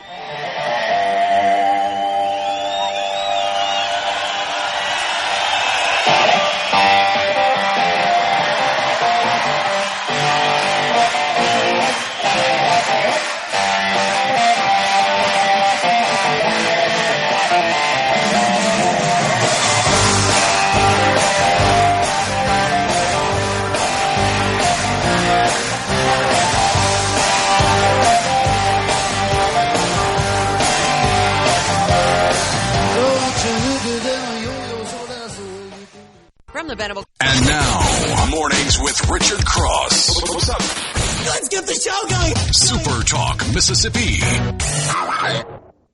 My transistor radio comes from far away. And when it's night over here, over there. Just a couple of minutes left. The State Auditor Shad White. Appreciate the time this morning. Good of you to come in studio for the conversation. We've had multiple questions come in on the C Spire text line about Macomb. Mm-hmm. And some of the issues that are going with a lack of a balanced budget, or questions about the books that have come in there. Is there any light that you can shine on that? Yeah, so we just talked a second ago about how the state auditor's office cannot audit municipalities. Well, right. Municipalities still have to go hire a private CPA firm to go get audited. And if they don't do that, then it triggers a legal authority from my office. And what we can do if they go several years without getting audited by a private CPA firm is we can then instruct the Department of Revenue to seize their taxpayer money. So seize the money that they are about to be paid in taxpayer revenue, and use that money to hire a private CPA firm to force them to go through an audit. So that's what's happening in Macomb right now. That legal mechanism is, to my knowledge, has not been used by the state auditor's office in a long, long time, maybe ever. But we see too many cities that are falling way too far behind and not getting audits done, and Macomb is one of them. So we just said, you know what, I'm tired of this. My team and I looked at it and we thought there's no way to make them catch up unless you force them. And so we're going to use that legal authority. We're going to seize their taxpayer funds. We're going to force them to have an audit. I guess this goes back to the question I asked you initially when I said, does anybody ever smile when the auditor shows up at the door? I mean, I think about businesses. No business likes going through the process of an audit. Mm-hmm. There's nothing fun about just opening your books and saying, hey, here we are, these are the numbers, do your thing, tear us apart.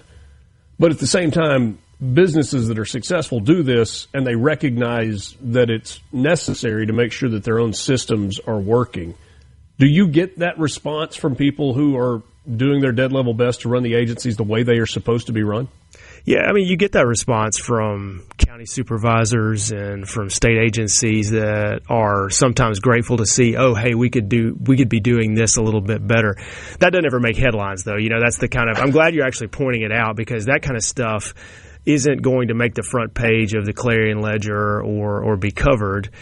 And for good reason, because it's us finding minor things and state agencies making minor improvements, and nobody's going to wake up in the morning and get excited about a story like that. What gets people excited and gets their attention is when you see the city of Macomb refuse to get an audit done for several years, and the state auditor's office came in and dropped the hammer on them. That's going to get attention, obviously. But you're right. There's a ton of quiet, good work that happens at the auditor's office to make government better every single day, and we're doing it. Another example of something that never gets headlines is we do about 75 trainings around the state every single year, mainly for local elected officials, to help teach them the rules around how to spend taxpayer money, what they can and cannot do. So nobody is ever going to write a story about that, but I think it's actually very, very important that we're doing that every single year. There seem to be lots of questions about what you can and can't audit. This one is, can Shad audit district attorneys' pretrial intervention programs? That's a huge moneymaker for the district attorney that they can spend on anything, and basically a pay to make a go-away case scheme. I'm not sure exactly so I guess what that... I guess the question is about a particular program within the district attorney's offices. Yeah, in general, what I would say is this. If you know of any abuse of taxpayer funds, including in a DA's office, you can come tell us about that, and we can launch a criminal investigation into that. We can look into it, yeah.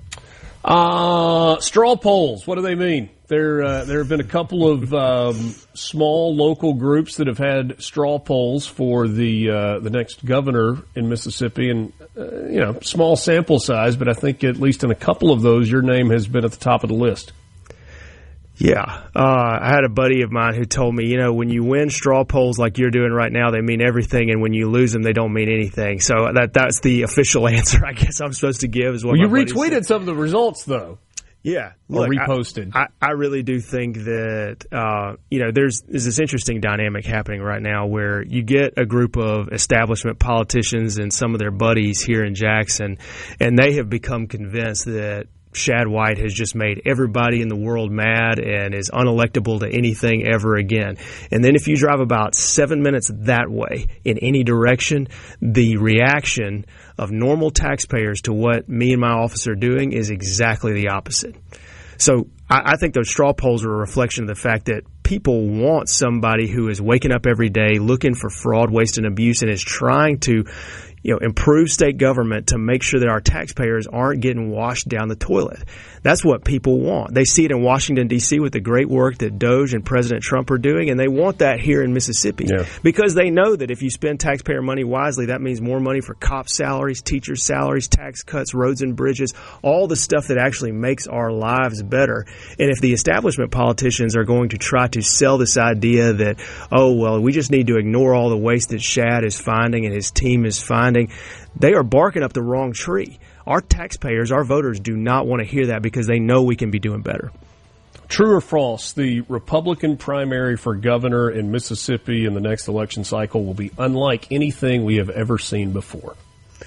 I'm out of time, but I would say false. It's only false. There's nothing new under the sun. Parties have had intense primaries before. I think intense primaries are a good thing because voters get a look at the candidates and what they really want to do. Get to ask tough questions. Thanks so much for your time this morning. Thanks, brother. Shad White. Grab another cup of coffee and start your day right. Mornings with Richard Cross here on Super Talk, Mississippi. I just passed a Jimmy and a White. I've been a passing everything in sight. 6 days on the road and I'm gonna make it home tonight. But it seems like a month since I kissed my baby goodbye. I could have a lot of women, but I'm not like a some other guy. I could find one to hold me tight, but I could never make believe it's alright. 6 days on the road and I'm gonna make it home tonight. Mornings with Richard Cross on Super Talk Mississippi, 8 o'clock hour. Thanks for joining us. For those of you that are just getting in your car and rolling out this morning, glad to have you along for the ride. You missed any of the show, you want to go back and grab it, you can always do so via podcast or on demand at supertalk.fm. Richard Cross, Lance Talbert with you. And Kelly Bennett will be by at the end of the 8 o'clock hour, talk about some of the news headlines from the weekend and look ahead to what is coming up as well. Love to tell you about my friends at Belk Ford and Oxford Toyota. Earlier this morning, got a message from John, I believe it was, in Texas, who said his son is studying, doing research on campus in Oxford all summer. And he said, I'm taking a car to him for while he's going to be there, and I'm either going to fly home or drive home in a new truck from Belk Ford. See, I told you, you can live anywhere. You don't have to live in or around Oxford. Great selection, fantastic sales staff. And I told John, hey, just stop by, check out what they've got on the lot. But really, if it's that big of a trip, give them a call in advance. So whether you're coming from Houston, Texas, or Houston, Mississippi, you live in Oxford, you live on the coast, let Belk Ford and Oxford Toyota help you. Great selection, great sales staff. They'll get you as good a financing as you'll find anywhere. Not going to be pushy. They're just going to try and get you into the vehicle that you want. And if you are looking for something specific, let them know in advance. And if they don't have it, they'll do everything they can to get it for you. I thought you were going to tell them to put it on your account, but kids are doing a lot this summer. I got to save the pennies, nickels, dimes, and quarters to make sure. You got all one camps about to and start driving. All the yeah, I do. I do. I am going to be making the call to Belk Ford for somebody other than myself before too terribly. Is it going to be longer. A tank? Yeah. Tell them to go get an old World War II tank to start it out with, and we'll see how it goes.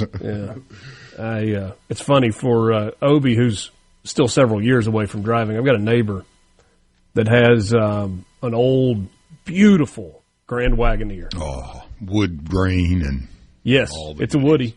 And I told him, I was like, hey, I need you to not put too many miles on that in the next few years because you're going to have to sell that to me when Obi gets old enough. And he goes, all right, we'll take care of it. And every time I look at it, I was like, man, I hope he was serious. Because here's my thought for a Grand Wagoneer. Not the new ones, like old school one. It's big, it's slow, it's heavy, and it's four-wheel drive. Mm-hmm. And that feels like the perfect vehicle for a young person. Yeah, get it out there. But you know what Obi wants? What does he want? He wants an F-150. Oh, of course. He's like, not a new one, Dad, not a new one. Just, I hear you, buddy. Hard to be mad at you for wanting that anyway. You sent me a wild story during the break. Mm-hmm. An American basketball player could potentially face a firing squad in Indonesia after receiving a package of THC-infused candy from Thailand. Former U.S. college basketball star Jared Dwayne Shaw from Dallas has played in the Indonesian League since 2022. He was arrested May 7th when police raided his apartment just outside the Indonesian capital of Jakarta. They seized 132 pieces of Delta-9 THC. And, let's see here. Hold on, I lost my... So candies, gummies, candies, whatever. Indonesia has very strict drug laws with a life sentence or death by firing squad possible. That's rough. If found guilty. Cannabis has been decriminalized in Thailand since November of 2024, but it's strictly illegal in Indonesia. Officers carried out the raid on suspicion that Shaw was smuggling drugs after a package addressed to him arrived from Thailand and was flagged at the airport. Yeah, you think these international athletes would learn, especially the Americans. There are laws in other countries that are not the same as here. I mean, smuggling, candies or whatever into Indonesia sounds like an extremely risky endeavor given life sentence or firing squad. Man. The airport police chief said Shaw told police during an interrogation that he intended to share the cannabis candy with his teammates. Way to incriminate everybody. Weight of 869 grams of illegal cannabinoid. I'm sure his team was really happy that he told him that. Yeah, everybody beginning to knock on the door shortly. Wow. And the other thing that was kind of alarming at the end of that was instead of handcuffs, they tie them. They don't have handcuffs over there. They tie them up. Give me a rope. Yeah.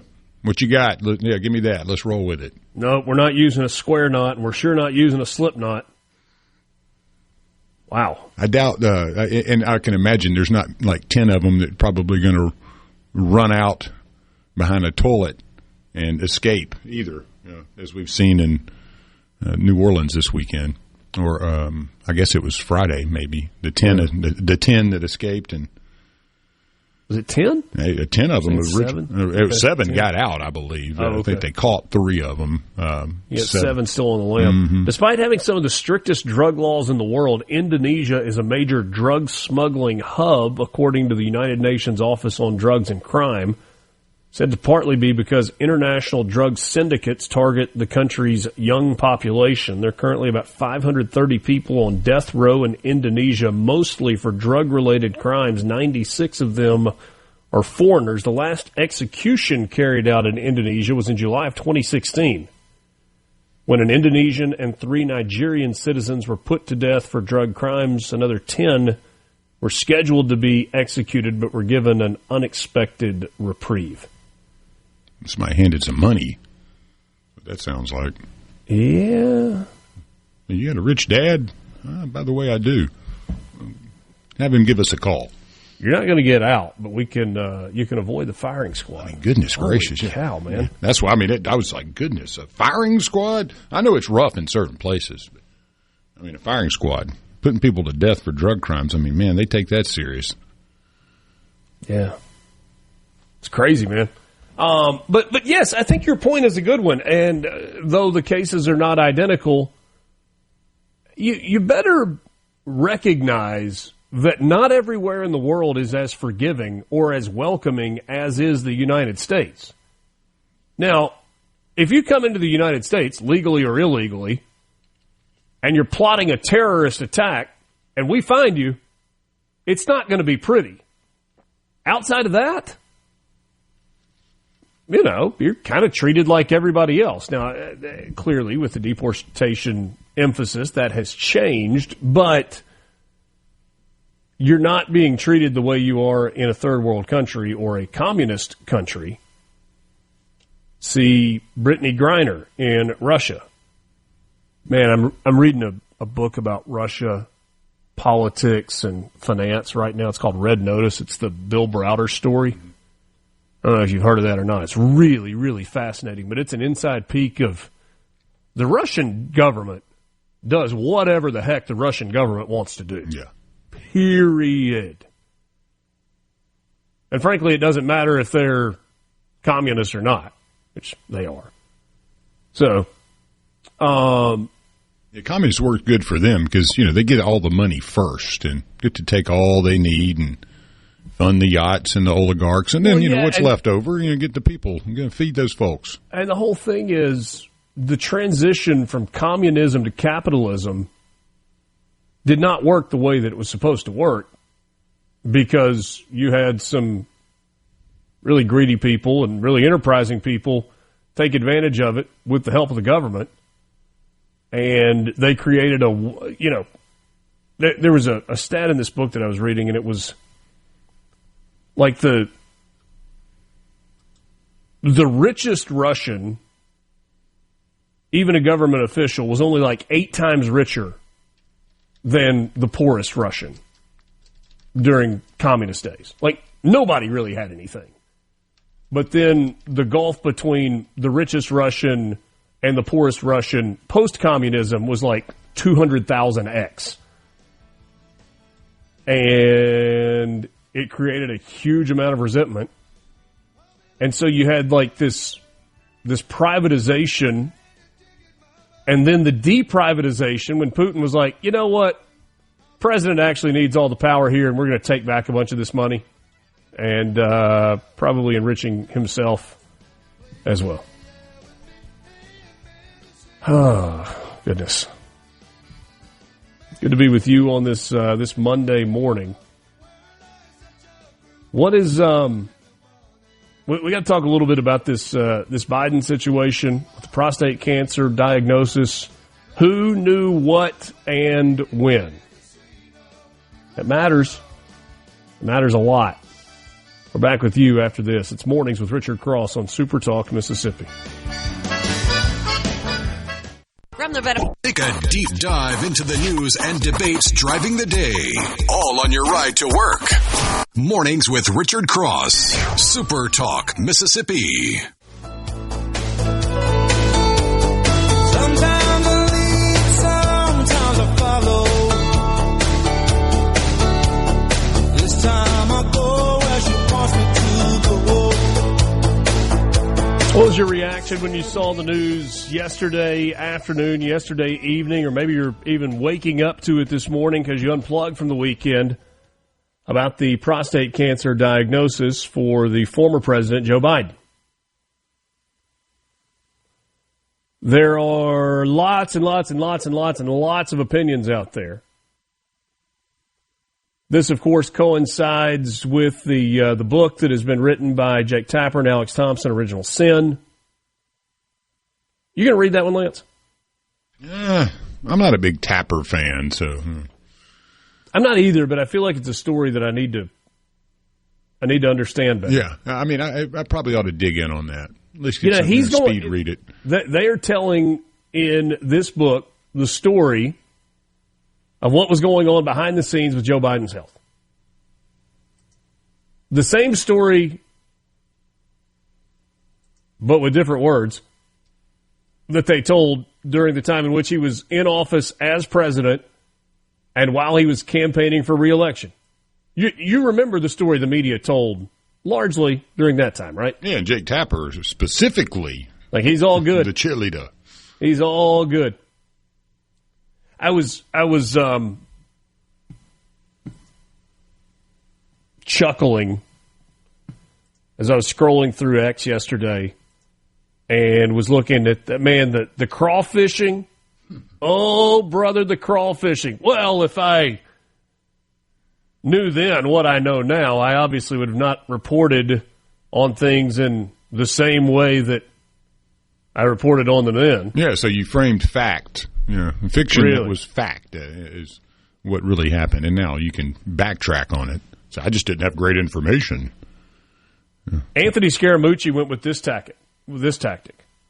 He quote tweeted himself from June 9th, 2024, so about 11 months ago, when he said President Biden is in better shape than most people think, and there's obviously a lot of distorted video here on X that makes him look older than he actually looks and feels in person. When he cleans Trump's clock during the debate, it'll be interesting to see how MAGA handles it. And then yesterday he quote tweeted that and says, see, this is the thing. It's kind of an I was wrong. Got it wrong. If you never got something wrong, throw the stones. This is a travesty for the country. People failed to serve in the way we need them to. That's actually not an apology. And your recognition of I got it wrong, but a crude twist on let he who is without sin cast the first stone when you say if you never got something wrong, throw the stones.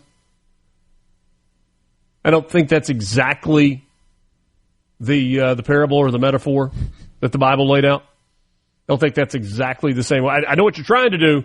You just didn't do it very well there, Tony Scaramucci. You really didn't. And oh, by the way, why did you get it wrong? Did you get it wrong about Joe Biden's health because you refused to see what was blatantly obvious? See, that's the thing. You're not as smart as some of these high-level media personalities. They've got insight. They've got access. They've got connections. You just consume their content. So you're not nearly as smart.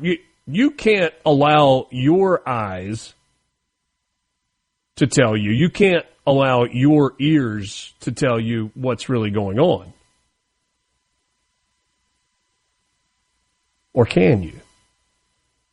Because I feel like, Lance, if you were paying even a modicum of attention, you knew that there was something really, really wrong with Joe Biden. No, now, yeah. Did you know that he had prostate cancer? Obviously not. But that has gotten into this really, frankly, it's a hard conversation now, right? Because there are a lot of well wishes from people that do not like Joe Biden for Joe Biden to handle cancer. Nobody should have to suffer from cancer. It has nothing to do with political leanings. Nobody should have to suffer from this ugly disease that we call cancer. But there is a different standard when you are the President of the United States with regard to your health. So where do we look? Like, where there are a bunch of oncologists who, since this diagnosis was announced yesterday, have said, hey, this doesn't pass the smell test. You don't get to a grade 9 on the Gleason scale for prostate cancer with no prior knowledge that it was coming. Especially not and a you president. especially don't get there when you were the President of the United States, who has access to and is subject to the level of care that he gets, including an annual physical. And we get this note, memo to Karine Jean-Pierre, White House press secretary, from Kevin O'Connor, DO, physician to the president. July 8th, 2024, he writes, I wanted to share with you background on why Dr. Kevin Kennard visited the White House. To protect patient privacy for the thousands of patients at the White House medical unit and the physicians who treat them, normally we do not disclose the names of the specialists we work with. However, in the interest of accuracy, I've obtained permission from the President and Dr. Kennard to confirm the details I'm sharing. He's been the neurology consultant at the White House medical unit since 2012. As I have written in each of the President's medical reports as part of the President's annual physical, he sees a team of specialists that have included optometry, dentistry, orthopedics, physical therapy, neurology, sleep medicine, cardiology, radiology, and dermatology. Dr. Kennard was the neurological specialist that examined President Biden for each of his annual physicals. His findings have been made public each time I've released the results of the President's annual physical. He goes on to say, the results of this year's exam were detailed in my February 28th letter. An extremely detailed neurological exam was, again, reassuring in that there were no findings which would be consistent with any cerebellar or other central neurological disorder, blah, blah, blah, blah, blah. On and on and on. This was July of last year. No neurological disorders. I mean, did you hear the team of doctors that meet with him every year? They're running blood tests. Prostate cancer does not pop up that quickly. So here are the questions that need to be answered. Who all was hiding? When did they know? Who was running the country during this medical decline that is now being widely reported on by all the media who told you for months, if not years, that Joe hadn't lost a step? Who was running the country? Who was in charge of the auto pen? Who's going to go to jail? Who's going to pay for this? Is the damage that the United States underwent irreparable during the shadow presidency that existed while Joe Biden carried the title of President of the United States? Because, I mean, what are we left with? Joe Biden was not the President of the United States. He was in title only. An unelected shadow government ran the country for the better part of 4 years with Joe Biden's name on the letterhead. Period. And then they tried to get re-elected again. And if not for that disastrous debate performance where they simply could not go further any longer, the only reason, it wasn't the disastrous debate performance. It was the realization that he simply couldn't win. That is the only reason Joe Biden was removed from the race. Let me say that again. The debate performance itself had nothing to do with Joe Biden being removed as President of the United States. It was simply the realization that he could not win against Donald Trump. And so the Democrats went into a desperation mode, and they were probably too quick to pull the trigger on Kamala Harris and not have an open primary because they thought they didn't have time to do it, and they made a series of really bad decisions. The dream scenario was Weekend at Bernie's. Drag Joe Biden in a lawn chair across the finish line, get him reelected, and then you announce the cancer diagnosis. Then you recognize the health situation that he's in. He steps down. Kamala Harris becomes president. And you just thought Joe Biden was liberal. You just thought his policies were policies that you didn't like. And if you talked about this, you were a conspiracy theorist. What are you now? Truth teller? From Duck Hill to Alligator, Mississippians start their day the right way. Mornings with Richard Cross on Super Talk, Mississippi.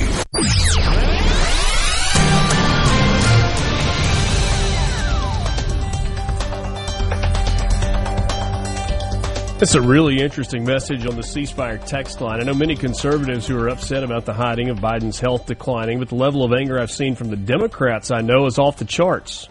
So many of them believed what they were being told by the media. And then a couple of other messages. Unelected shadow government. How about Elon Musk? Yeah, here's my response to that. Musk has been anything but in the shadows. He's been about as public as you can possibly be. And Donald Trump told you over and over and over leading up to the election what he was going to do with Elon Musk, that Musk was going to run the Department of Government Efficiency, and that's what they were going to do. And you say it's the unelected part that, but he told you that's what it was going to be. And so the after the fact anger for what Musk and his team have done is, I think, misplaced. Kelly Bennett joins us from the SuperTalk Mississippi news team. I don't know what JT's thinking, taking a vacation, but we are certainly glad to have you on board. What's up, Kelly? Well, thank you very much. Let's start with the good stuff. I know a lot of folks are excited about American Idol. We found out that Mississippi's very own Jamal Roberts has won season 23.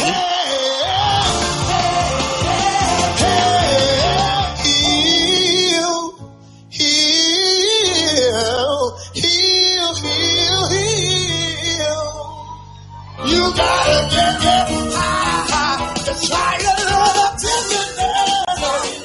The elementary school gym teacher and father of three's decisive victory came after a record 26 million votes were cast.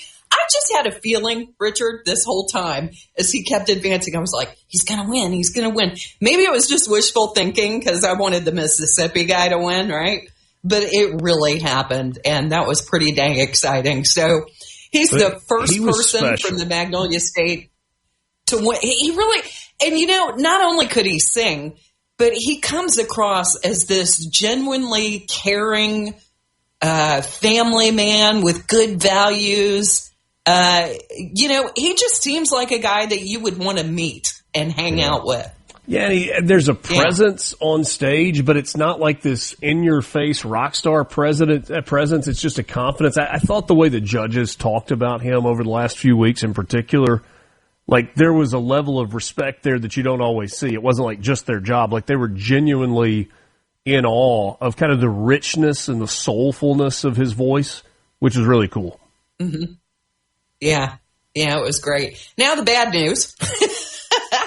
According to the National Weather Service in Jackson, we've got severe storms moving in tomorrow afternoon.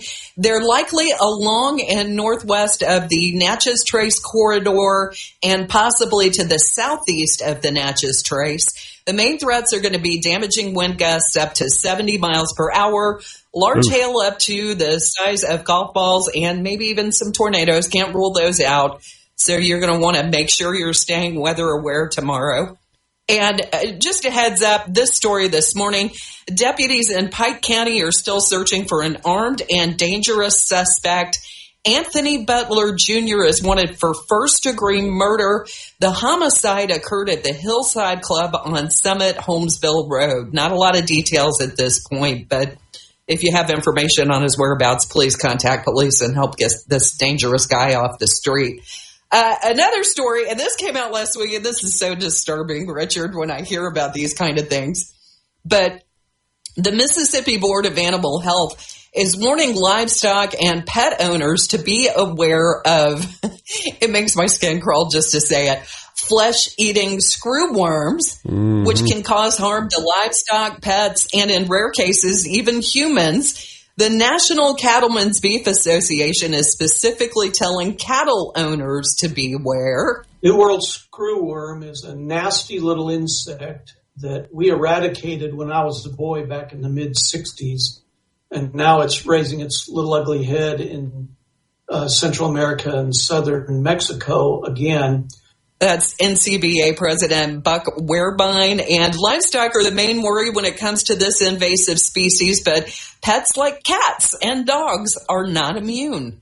Well, and it's a bit of a misnomer, is it? I mean, you hear screwworm and you think it's a worm, but it's actually a fly, right? It's gross looking. There's a picture on our website. Yeah. It's just, I mean, and it's not like cattlemen haven't been through the ringer in the past few years anyway with inflation, and, you know, they're just having trouble getting bank loans and making ends meet, and you hate to hear about this kind of thing on top of that. Yeah, they're rough looking. Big old beady eyes. Did you go look? You went and looked. You couldn't stop yourself, could you? No, I mean, I was looking at a similar picture. I just wanted to make sure I wasn't looking at something different. Yeah, I mean, it's, you know, you hear worm in the name and you assume it's a little crawly fella, but nope, they're flying on you. And some nasty little teeth that go with it, or fangs, or whatever we're calling those. Yeah, I mean, should we switch back to went from good news? You went from good to bad. You went from good to bad in a hurry. Hey, I do news. It's possible. I could do that all day. I've got a good one for you. Got it. And I love this. And I don't think these stories, you know, we only do them one time in the newsroom. So I feel like I want to do stories like this all day. Like, can we run this every day at the top of the hour until it gets through to people? But Governor Tate Reeves touting another education win for Mississippi. We found out last week a record percentage of third graders have passed the initial spring reading assessment, and they did it on the first go round. And I think they have 2 more go rounds on this testing, so that score could improve. The Mississippi Department of Education reported Thursday 77.3% of pupils managed this score. And Rachel Cantor, the executive director of Mississippi First, says literacy reforms that we put into place like 20 years ago are really working. So teachers now in the state of Mississippi, if they want a K through 3 license, they have to prove that they know the science of reading in order to become a teacher who can teach kids how to read. That may seem very basic, but that was not the case before all of our literacy reforms. We've also held schools more accountable by having a more rigorous, more transparent accountability system in how we grade schools overall. I just love good news too. I mean, I'm not all bad news, Richard. I'm glad. Well, thank you.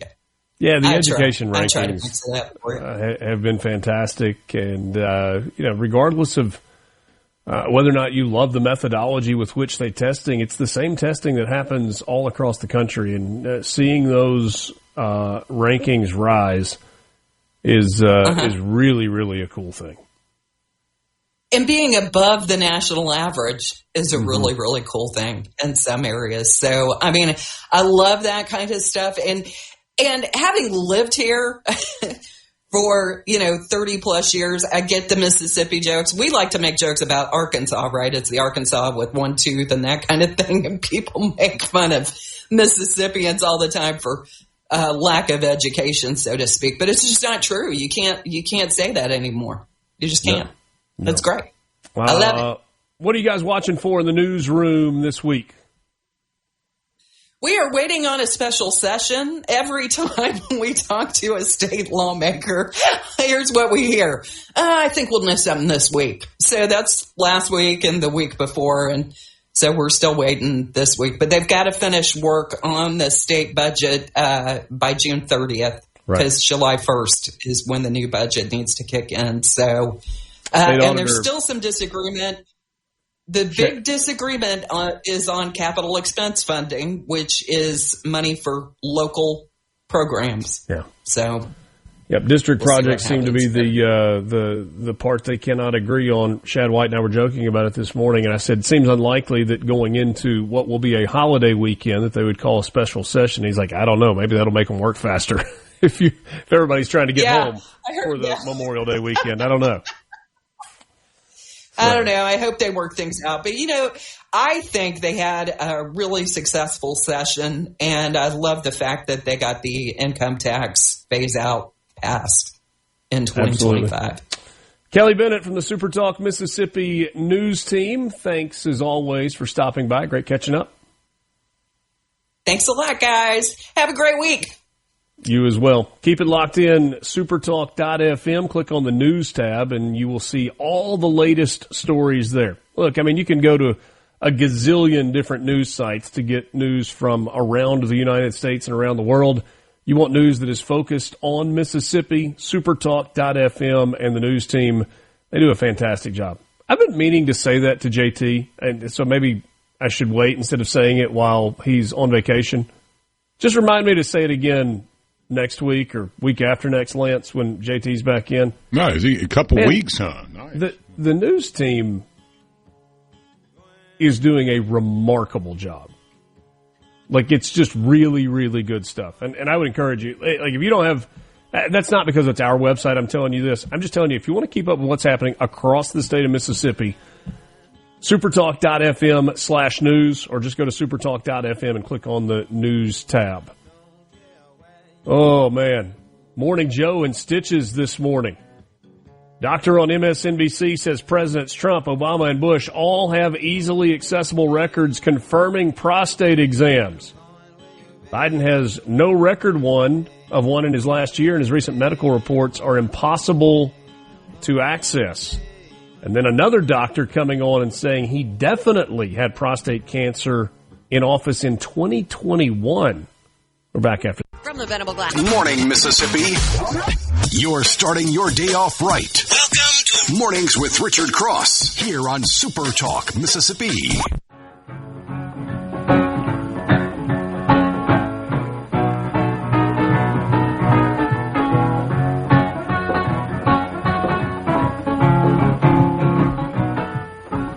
I got to play this for you. I've just got to. Joe Scarborough on Morning Joe with a panel of 5 people, and nobody's getting a word edgewise. I don't know if I've ever heard Joe Scarborough stutter and stammer as much to get a question out as he does with Dr. Ezekiel Emanuel, who is a regular contributor at MSNBC. He is an oncologist and a bioethicist and works and teaches at the University of Pennsylvania. This was this morning on Morning Joe, and I'm really tempted to just fast forward to Ezekiel Emanuel's answer, but I'm not going to do that. I want you to hear Joe Scarborough and his trouble in asking these questions. You believe it is likely, if this prostate cancer has spread to the bone, that he could have had it for up to a decade, but certainly it's likely. Would it be fair to say it's likely to have had this for at least several years? Oh, more than several years. You don't get prostate cancer. So I just want to stop you. So this is not speculation. If you have prostate cancer that is spread to the bone, then he's most certainly, you are saying, had it when he was president of the United States. Oh, yeah. He did not develop it in the last 100, 200 days. He had it while he was president. He probably had it at the start of his presidency in 2021. Yes, that I don't think there's any disagreement about that. All right, Mika's trying to get a word in now. She wants to jump in, but Joe's not going to have any of it because he's got to go. Here you go. And I'm just curious again, if your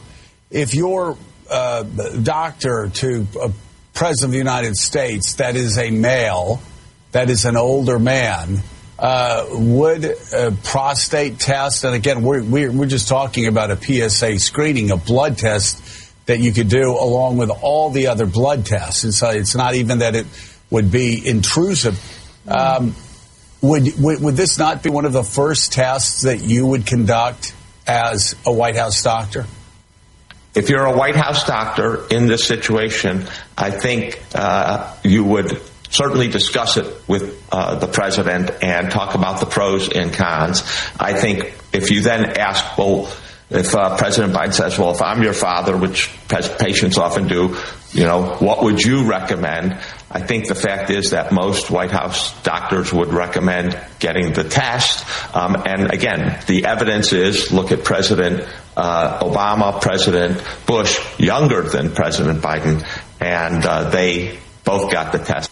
There you go. So Obama got the test. And calling it a test is almost a misnomer. you're doing blood test work as part of a routine physical, and they screen for PSA levels. And the PSA levels, if they are on the Gleason scale, then you have a concern for prostate cancer. And if the levels are higher than 8, then that concern goes up. And you have seen doctor after doctor after doctor that has pointed out in the last dozen hours that if this cancer, this prostate cancer, has metastasized to the bone, then it's been in place for a while. So again, the questions are, who knew? How long have they known? What effect did that have on the presidency? Was he receiving any treatments for this? I mean, the statement from the former president's office does not indicate that he's been receiving treatment, but that he will going forward. Did the prostate cancer have some cognitive effect on Joe Biden, or is that a separate issue altogether? And then Thomas says there's a question of whether or not he actually even has cancer. Because the Democrat media already has its talking points. They've already got it. You mean stuttering points, right? Well, in the case of Joe Scarborough, yeah. David Axelrod. Old David Axelrod, former advisor to Joe Biden. He came back and he said conversation. This was on CNN. Minutes after the diagnosis was revealed, that conversations about Biden's mental acuity, quote, should be more muted and set aside for now as he's struggling through this, close quote. Why? Can't we be equally sad for Joe Biden that he has prostate cancer as we are for anyone who has a cancer diagnosis, while also talking about the fact that he was not fit to be president of the United States? By the way, big announcement coming up later today. We'll talk about it tomorrow. Governor Tate Reeves tweeting over the weekend. Last week was a really good week for Mississippi's future. This upcoming week, going to be even bigger. A huge jobs announcement coming tomorrow. He tweeted this yesterday, so that jobs announcement is supposed to be coming today. We're going to take a 21-hour break. We're back with you tomorrow morning at 6 a.m. For Lance Talbert, I'm Richard Cross. This is Mornings with Richard Cross on SuperTalk Mississippi. Have a spectacular Monday. A SuperTalk Mississippi media production.